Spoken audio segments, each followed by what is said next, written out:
In Matthew 9, the authority, compassion, and mission of Jesus Christ are vividly displayed through a series of miraculous events and teachings, unveiling his divine power and purpose.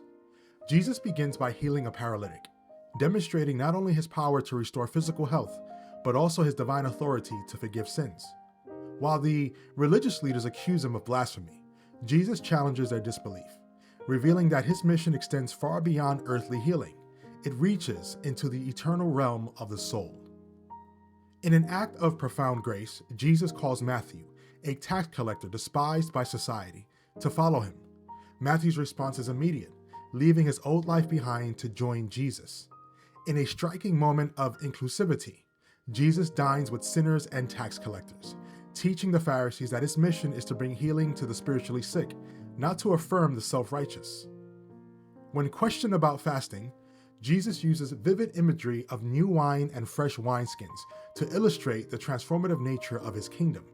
His coming is a time of rejoicing, signaling a new covenant that cannot be confined within the old structures of religion. The chapter crescendos with two breathtaking miracles. First, Jesus responds to the desperate plea of a ruler, bringing his dead daughter back to life.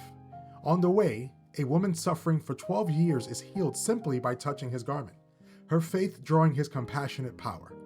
Both miracles emphasize the transformative power of faith and Jesus' ability to conquer even death.